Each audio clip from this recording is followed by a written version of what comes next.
What's happening, fellas? Hopefully everybody had a wonderful Monday.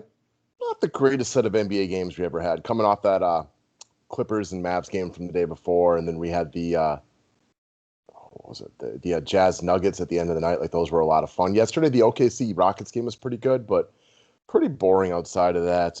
Not even close to the most exciting day of NBA playoffs that we have had yet. And now we are down to 2 games today, so it's going to be a little bit of a switch up of all these 4-gamers that we've had. So a lot to take a look at, guys. So I want to, before we run into our DKA picks for the day, click that thumbs up button, but also go head on over to overlaydfs.com. We got no progressive jackpots today, up with only the 2 games, but what they have to offer you are these 5-pick shootouts. I know Bellman's always been a big fan of these. You can play the 11, the 44, and the 109, so different payout structures for, different level of people, what they want to play with. Yesterday, my top-heavy picks were really good on Overlay, and my bottom-tier picks were absolute hot garbage, just terrible. So, fortunately, paid in this $11 one, and by going 4-1, you got $50 off your $11, covered my entries for the other one, made a little money on the day, nothing wrong with that. It really lets you hone in on who your favorite plays of the day are. So interesting way to take a look at it. So I'd encourage you guys to give it a whirl today. I got a link to their Twitter profile below. Let's move over to Draftkings for the day. So, not going to lie, won money yesterday, but only won money because of getting very, very lucky in the essence that I did not use one of the plethora of characters that got injured yesterday. Clearly, Anthony Davis, Damian Lillard, Jimmy Butler, all lost significant time, production, whatever you want to call it. Some of them just left and weren't in there.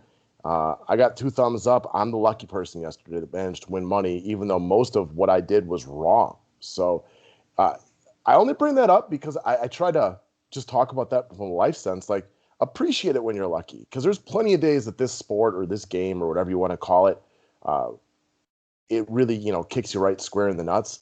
So when you get lucky like that, like when I popped open my contest last night and saw that I was winning money for the day, I couldn't believe it. And then, I further dissect how bad the injuries were because I'd been kind of busy all night. And it made a little bit more sense after that. So just, appreciate it on the days that you're lucky, because it will help you feel better about the days that you get unlucky, because you'll get plenty of those, and we've all been there, done that. All right, guys, the NFL package is still up for sale. Day passes are here. Give a thumbs up if you don't mind. Subscribe to the channel. We will be here talking DFS. So we got ourselves a 2-gamer today. We got the Nuggets down 3-1, taking on the Jazz. Pretty well out of it at this point. And then we got these Mavericks versus Clippers, which has turned out to be the top series of the NBA playoffs to start. I'm excited to watch this one tonight at 8 o'clock. Should be a good game. 8 o'clock Central, that is 9 Eastern. Okay, so as far as Luka goes, he's listed as questionable. The dude's playing, right? Like, after last game, like, is there any question if that questionable isn't, like, just flat out he's in? So I'm not even really worried about that. And, those sprained ankles can linger, but he looked good enough to be as amazing as he was the other day. So I think you have to get Luka Doncic into your roster tonight, specifically within the cash game build. So for those of you who watch the NBA stuff and the MLB stuff, yesterday we talked about a chalky Trevor Bauer as a starting pitcher. Now, Bauer ended up not being great. Still got 8 Ks, and he was fine as far as overall production and high ownership. Like, you could still win with him, but he definitely didn't break the slate. And it's possible that's what Luka does for you tonight, especially if, like, Porzingis plays and he's able to divvy up some of the offense to other guys. The problem with Luka, though, is on a 2-game slate, he's going to be crazy high owned. And like what he showed us last time, this guy can break the slate. And after a game like that, his ownership is going to be way up there. I think you absolutely have to start with him in cash games. He gives you the ability to play a dual ownership. We know how good he is. You expect this to be a ball game. The Clippers, as much as they're going to make adjustments after game 4 and try to stop him, they have no way of doing it. They can slow him down, perhaps. Maybe Kawhi spends more time on him, or maybe, I heard a million different pundits say this. Maybe since Paul George is the worst offensive player in NBA playoff history, he can just spend all of his energy on defense trying to slow him down. I don't know.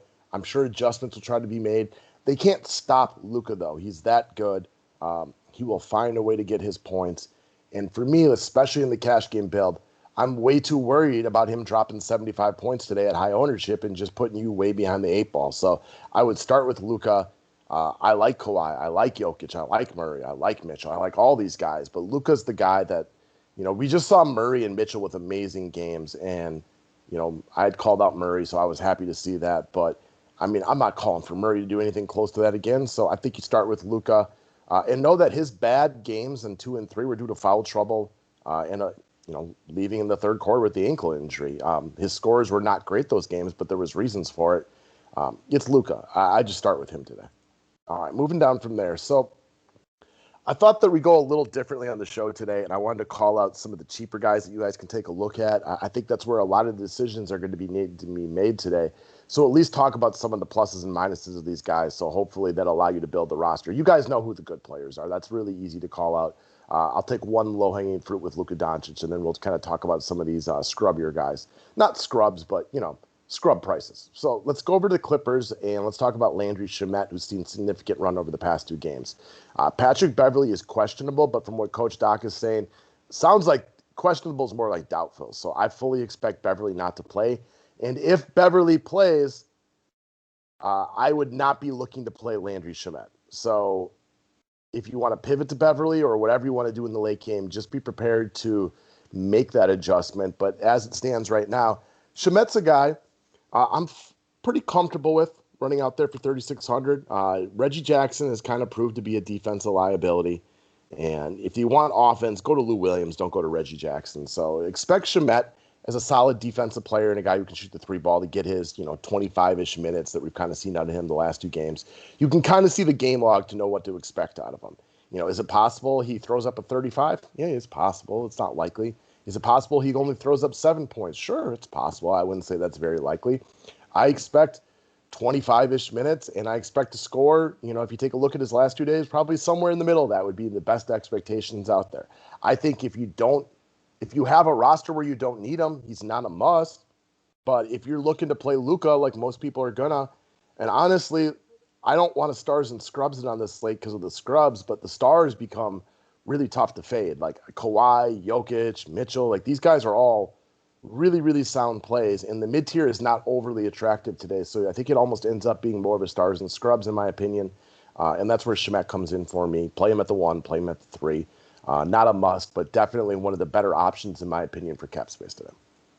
All right, next up, speaking of cap space, let's go check out the only Curry in the playoffs this year, which would not be Steph, who we're used to, but instead Seth Curry.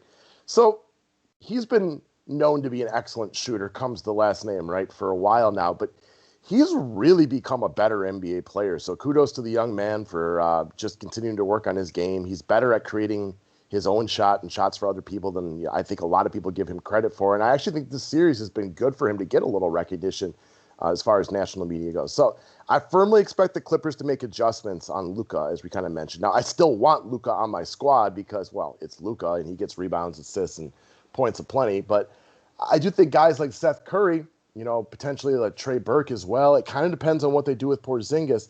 Curry's been playing really good minutes either way. This is all about the cap space, baby. It's nothing more than that. I think you can throw Curry in your shooting guard position, take 15 to 30 DK points out of him. Obviously, you hope for the 30. He's an excellent shooter. Not a must. He's definitely not a must. He is not going to break the slate more than likely, but he fits the build. And he's a guy who plays very reliable minutes. Like, between Curry and Shamet, like Curry to me is significantly safer because no matter who's in and who's out, he plays good minutes. I expect Landry Shamet to play 25-ish minutes, but, after coming off an embarrassing loss, who knows if Coach Doc switched things up or not. Curry, you can feel a little bit safer about, in my opinion. All right, last up, another cheap guy. Let's take a look at the center for the Clippers, a guy who helped us a lot in the bubble, and that is Zubac. So the mid-tier, again, is kind of ugly today, so I do have some desire to stars and scrubs it, and Zubac is a guy I feel relatively safe for him. So I know the Clippers want to get Montrezl Harrell up and running, but if you've watched the game, I mean, Harrell just is not the Harrell that we know, and that can happen when you don't play basketball competitively for 5 months. No shocker, right? He had no time in the bubble. Harrell has 7 rebounds in 70 minutes. It's kind of pathetic, actually. I like to think one of you guys listening to this could get 5 if you were just out there and the ball fell your way, depending on who you are, obviously. But that's just not very good. The other thing I wanted to look at was, as much as they want to get Harrell up and going, he's just being outplayed by Zubac right now. Zubac is something like a plus 40 on Harrell for their plus minus over the past 2 games, significantly outplaying him if you watch the game, statistically, you name it. So I continue to expect him to see his run. He walks into DFS points when he's out there. The other guy, I don't think he's a must. I don't think he breaks the slate. But, like, if you're trying to double up on Kawhi and Luka or Luka and Jokic or Kawhi and Murray or wherever you're going with it, you're going to need some cheap guys. And I feel pretty safe about Zubac rolling into about 20-ish points for you. Maybe 25 could be really nice. And I don't think you need monster performances from your scrubs today because the mid-tier is not very good and that you're going to want to, it's going to be easier to build around a stars and scrubs format.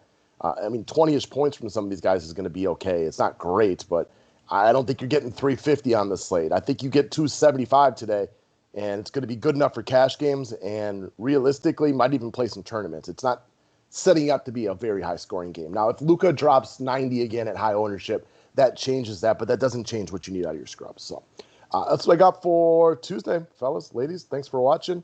Matt will come solo with some baseball stuff later. We're splitting it up. We need a few minutes off to our own right today, and appreciate you all watching. Click the thumbs up button. Memberships available through the website.